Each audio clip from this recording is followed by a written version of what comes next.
Muchas gracias a ustedes por su presencia. Muchísimas gracias al Instituto por todo el apoyo que siempre dan a los intentos de pelear por la libertad. Siempre vale la pena uno como autora compartir el por qué uno escribe un libro, ¿sí? Y creo que hay muchas razones. La primera es el gusto de escribir. Primero, los libros son primero un acto solitario de querer escribir.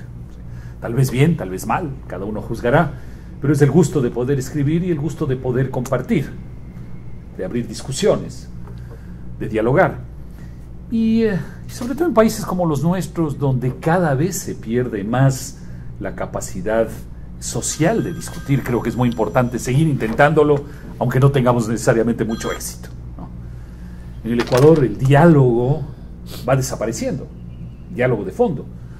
Los mismos miembros del gobierno han sido prohibidos desde el año pasado en ir a los medios de comunicación, y uno nunca se encuentra ya con miembros del gobierno o gente de la Revolución Ciudadana en ningún seminario, en ningún evento, en ninguna parte. Es decir, realmente la capacidad de discutir en la sociedad se ha perdido, y creo que uno tiene que mantener eso vivo, entre otras cosas, a través de los libros.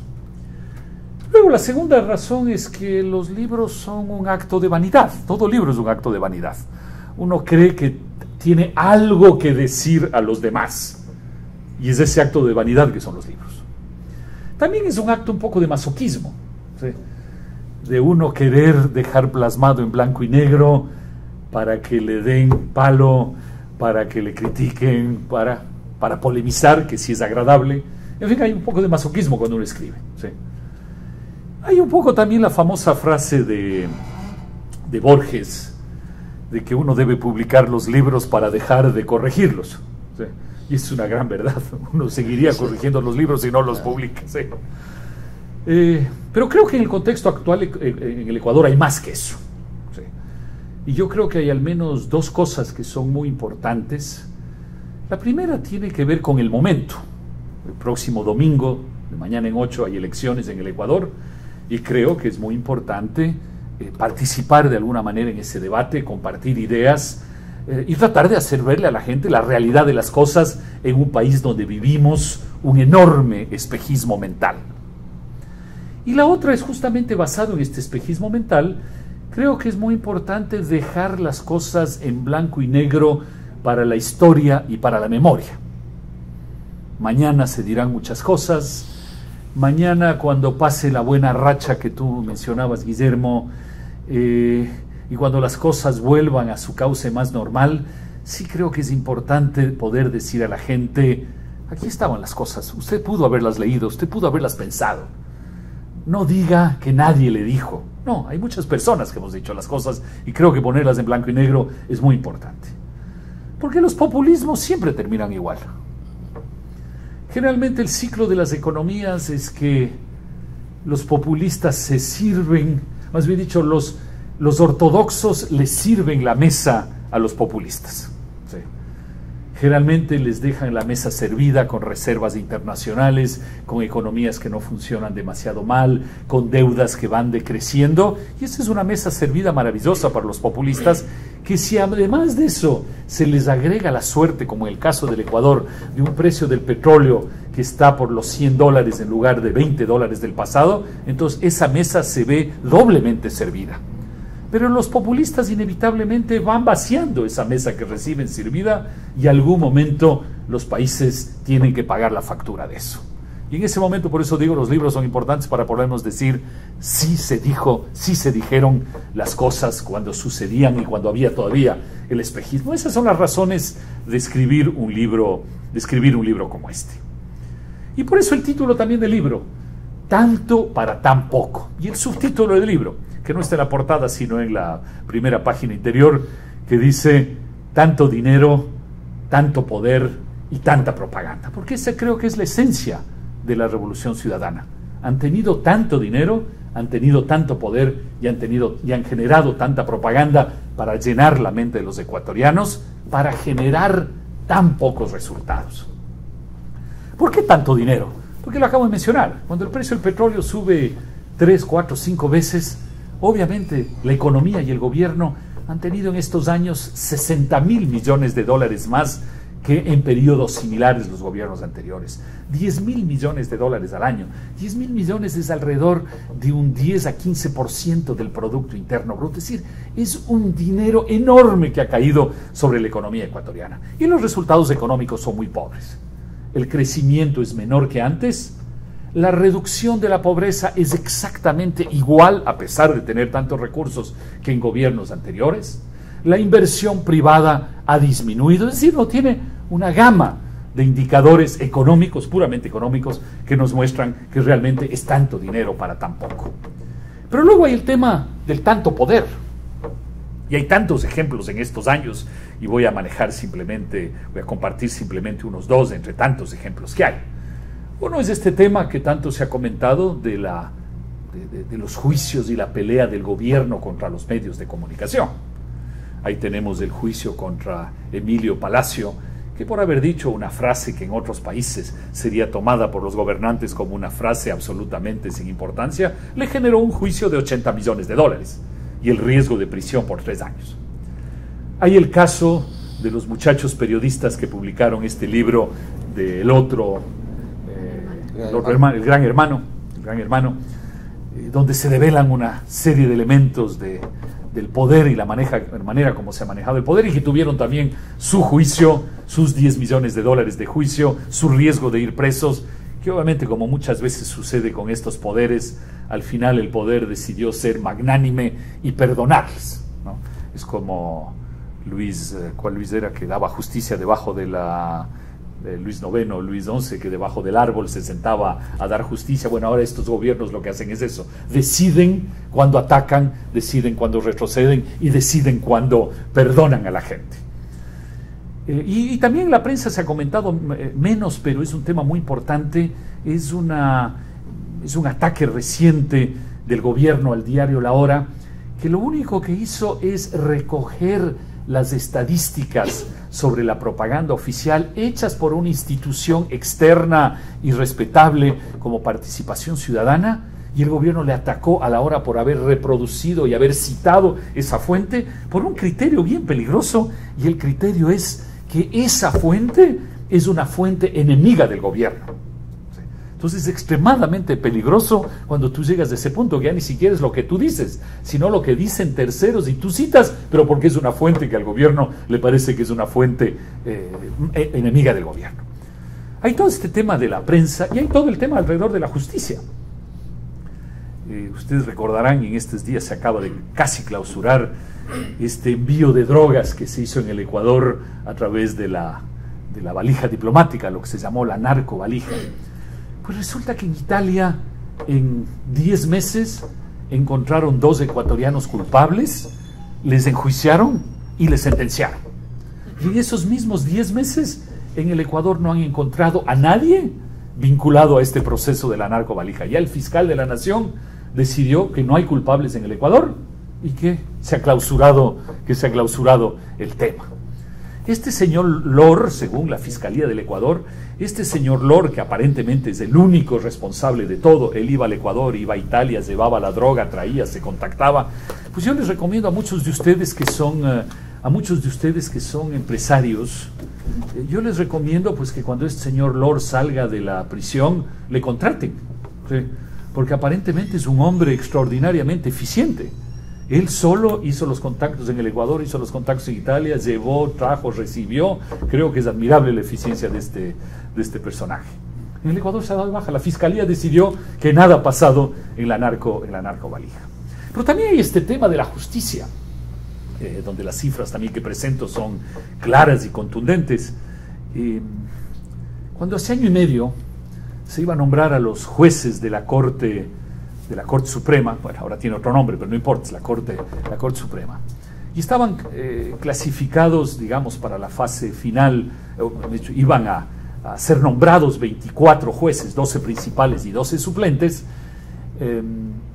y dentro de los 24 que habían avanzado como los primeros dentro de las pruebas, la prueba escrita y diversas cosas, había 5 que al gobierno no le gustaban, y en cambio iban quedando 5 que al gobierno sí le gustaban. Y lo único que quedaba para poder mover los 5 hacia abajo y los otros 5 hacia arriba en la lista, lo único que quedaba era una prueba oral.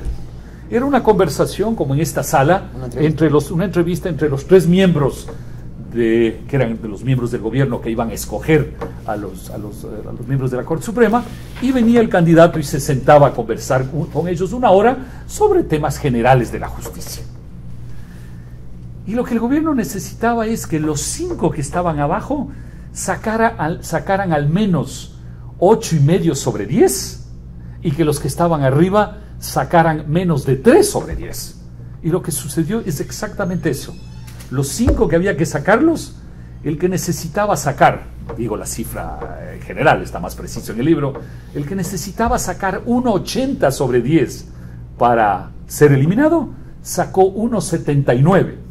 El que necesitaba sacar 2,90, sacó 2,89. Y entre los de arriba, el que necesitaba sacar 9,60, sacó 9,61. ¿Sí? Lo que demuestra claramente la manera en que se manipuló, pero además debo reconocer que demuestra también una extraordinaria capacidad del tribunal de los 3 del gobierno, porque yo con mis alumnos, tengo alumnos desde hace 25 años, nunca tendría la capacidad de distinguir si alguien merece 1,78 o 1,77 sobre 10. No, es con dos decimales es la precisión. Entonces realmente el trabajo admirable de esta comisión permitió llegar a las decimales para poder cambiar la clasificación de la gente. Bueno, esa es la manipulación que se da clarísima en el caso de la justicia. Esos son los elementos que trato de compartir en este tanto para tan poco. Y para mí es muy sintomático, y como tú bien dices, Guillermo, el libro no solo es de economía, el libro trata de hacer pensar otros elementos importantes de la sociedad ecuatoriana. Y yo hago muchas citas en el libro. A algunos no les parecerá correcto, pero yo sí creo que primero uno tiene que compartir el pensamiento no solo de uno, sino de otros, pero además en países que se han vuelto de miedo, de persecución, sí creo que es importante recoger lo que otros piensan para poder compartirlos con la sociedad. Y no solo hablar desde la voz de uno, sino hablar desde la voz de muchos. Al inicio del libro yo retomo más bien dicho, pedazos de un artículo que publicó un alemán radicado en el Ecuador desde hace mucho tiempo, que es Christopher Baumann, artista de calidad, además, que además muy probablemente, estoy seguro por su orientación, su profesión, estoy seguro que Christopher en los inicios de la Revolución Ciudadana debe haber apoyado a Correa, debe haber votado por Correa en las primeras elecciones, no me sorprendería. Y Christopher Baumann, y lo cuento porque creo que es muy sintomático lo que sucede en el país, le recibe a un amigo alemán, cuenta él, que le recibe a un amigo alemán que vino a visitarles. Y les lleva por las carreteras a visitar los volcanes del Ecuador. Y obviamente recorren unas carreteras que hoy están muy bonitas. Y que esa es una de las cosas que está en el imaginario de la gente, que ya voy a comentar, que es lo que está en el imaginario de los ecuatorianos. Y bueno, recorren estas carreteras y ven cada kilómetro, cada 2-3 kilómetros, ven carteles de propaganda. Y el amigo alemán le dice, a ver, cuéntame, ¿qué es este cartel, por ejemplo? Un cartel que decía: la Revolución Ciudadana financia esta obra. Y entonces él explica, la Revolución Ciudadana es el partido político, o digamos, el logo mental del partido político del gobierno, que es la Revolución Ciudadana. Entonces este amigo alemán le dice, caramba, esto sí es admirable, esto no he visto en ninguna parte del mundo, qué cosa tan admirable. El partido político financia carreteras en el Ecuador. Y entonces él, con un poco de vergüenza, Baumann le dice, no, quien financia esto somos los ciudadanos a través de los impuestos, y quien hace la obra es el gobierno. Y entonces este amigo le dice, entonces, ¿por qué un cartel que dice la Revolución Ciudadana financia esta obra? Si son los ciudadanos que financian y el gobierno que hace a nombre de los ciudadanos. Entonces ya para el alemán esto es una cosa irreal.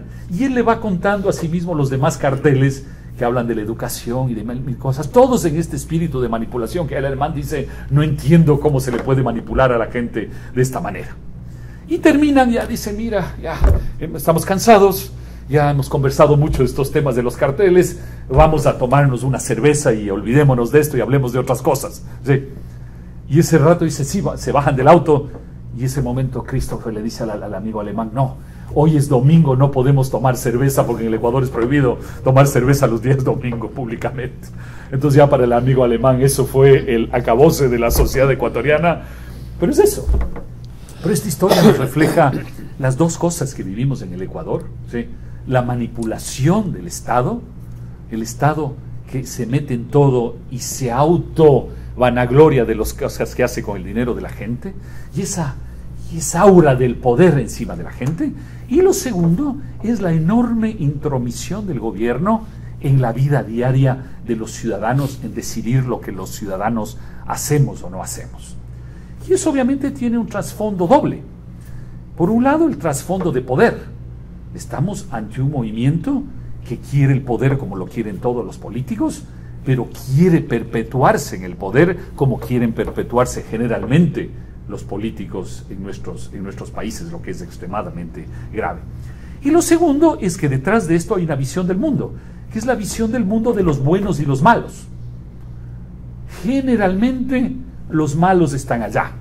Son los ciudadanos que actúan mal, son los empresarios que engañan, son los intelectuales que piensan de manera incorrecta, y aquí estamos los buenos, los que estamos en el poder y alrededor del poder, y nuestra misión en la vida es corregir a esos que actúan de mala manera, enseñarles el buen camino. Esos son los dos elementos del poder y esta división entre buenos y malos. Yo creo que es lo que acaba y acabará haciéndole enorme daño al Ecuador. Por eso digo que esta historia de Christopher Baumann creo que refleja un poco ese problema que tenemos, el poder y la intromisión en la vida diaria, desde cosas tan sencillas como poder o no comprarse una cerveza el día domingo. Decía que la cabeza de la gente está llena de cosas que trato de analizar en el libro, y que la mayor parte son poquísimos resultados. Por ejemplo, si uno les pregunta a los ecuatorianos qué ha hecho el gobierno, la gente dice, mira, por primera vez en el Ecuador nos hemos preocupado de hacer centrales hidroeléctricas. Y resulta que en 6 años de gobierno no se ha hecho una sola central hidroeléctrica, mientras en los gobiernos más recientes, Gustavo Noboa, Lucio Gutiérrez, se hicieron no una, sino 2 centrales hidroeléctricas importantes en el Ecuador. 2 en 5 o 6 años, 0 en los 6 años de la Revolución Ciudadana. Sin embargo, si usted pregunta a la gente, ¿hicieron algo los gobiernos anteriores? La gente te va a decir no. Y si le preguntas, ¿hizo algo este gobierno? La gente te va a decir sí. Es decir, la gente tiene un espejismo que le ha vendido la publicidad, un espejismo enorme en sus mentes que les hace creer en las cosas que no existen. Si usted pregunta a la gente, ¿qué es la refinería del Pacífico? La gente le va a decir, es un proyecto maravilloso, que está en marcha, que es fundamental para el Ecuador, que es hacer una gran refinería con Venezuela, una gran refinería en la zona costera. Y luego usted dice, perfecto, veamos en qué punto está la famosa refinería. Y lo que vemos es que se han gastado hasta ahora, y es lo único que se ha hecho en 6 años, $300 millones en estudios y 300 millones en movimiento de tierra. Yo digo, debe haber bastante tierra que mover en la refinería para que te cueste $300 millones en movimiento de tierra. Es lo único que ha pasado. Sin embargo, el imaginario de la gente es un proyecto maravilloso que está ahí. Es como si la gente lo hubiera visto, aunque lo único que se ha hecho hasta ahora son esos $600 millones de todavía nada. Y luego el tema de la educación. La gente dice, sí, bueno, pero hay cambios radicales en la educación. Entonces uno pregunta, ¿cuáles son los cambios radicales? Y la gente te dice, por ejemplo, se han hecho las escuelas del milenio. Las escuelas del milenio son escuelas de alta calidad para niños pobres, lo cual me parece muy bien. Los niños pobres también tienen derecho a acceder a escuelas de calidad. Escuelas con pizarrones electrónicos, que aplastas el botón y sale automáticamente la fotocopia de lo que acabas de escribir. En fin, última tecnología, está muy bien. Y luego si tú preguntas a la gente, ¿y cuántas escuelas del milenio usted cree que hay? La gente te dice, bueno, ese es un proyecto importante del gobierno, debe haber alrededor de unas 100, 150 escuelas del milenio. Resulta que en 6 años hay 18 escuelas del milenio. Ese es el maravilloso proyecto. ¿Sí? Sin embargo, la gente en su mente tiene la idea de que el avance es extraordinario. Nuevamente, espejismo para la gente. Luego es cierto, y eso es importante, que el gobierno le dio un golpe, no sé si mortal, pero un golpe muy fuerte al sindicato politizado de los maestros, que igual que sucede en muchos otros países de América Latina, en México y en otros países, manejan la educación. Les ha dado un golpe muy fuerte. Pero ¿cuál es el problema? Que hemos reemplazado al movimiento politizado de los maestros por un ministerio de educación politizado e ideologizado que causa probablemente iguales o peores problemas en la educación ecuatoriana. Es decir, abandonaste un poder para entrar en otro poder igual o peor. ¿Y por qué digo que el poder puede ser igual o peor? Porque, por ejemplo, se acaba de decidir en el Ecuador que mientras, y eso les comentaba a mis amigos, que mientras en Singapur hay alrededor de 100 universidades internacionales dando educación en Singapur, no solo para la gente de Singapur, sino para la gente del entorno del Asia, en el Ecuador, el Ministerio de Educación, por ejemplo, acaba de decidir que no puede haber más del 30% de profesores extranjeros en un colegio en el Ecuador. Es decir, colegios que quisieran ser internacionales, colegios que, porque esa es su estrategia, quisieran tener 90% de profesores extranjeros, pues no, en el Ecuador se les da la mitad. Solo puede haber 30% de profesores extranjeros. Y luego, más grave, se decidió en la ley que salió hace un par de años y ahora ya está el reglamento en marcha. Se decidió que las universidades privadas tienen que tener un sistema de elección de sus autoridades que se asemeja al sistema que se da normalmente en las universidades públicas y que ha causado tanto daño con la politización de las universidades en América Latina, que dejan de ser centros educativos académicos para convertirse en centros políticos, porque el propio proceso electoral en las elecciones, en las universidades, te lleva hacia allá, a politizar el espacio universitario. Entonces ahora las universidades privadas, sus rectores, sus directores y sus dueños ya no pueden estar en la universidad más de 2 periodos. Al cabo de 2 periodos tienen que dejar el puesto a alguien. Ese alguien es electo a través de elecciones públicas, en la que participan los obreros de la universidad, en la que participan los estudiantes, en la que participan los profesores, para elegir las autoridades de la universidad, más allá de quién haya sido el que creó esa universidad. ¿Pero eso a qué lleva? A lo que lleva, evidentemente, es que el gobierno quiere tener su gente ahí adentro, sus profesores, sus estudiantes, etcétera, que al final van a elegir a las autoridades que van a estar con el gobierno. Es decir, que el gobierno se terminará tomando las universidades privadas, no a través de expropiaciones, no a través de ese tipo de mecanismos, sino se la acabará tomando a través de los procesos políticos de elecciones internas en las universidades. Entonces, hemos cambiado de un poder malo del sindicato de los profesores, sin lugar a dudas, a un poder mucho más peligroso, que es el poder centralizado del Ministerio de Educación. Entonces, ¿hemos avanzado en educación? No, estamos retrocediendo.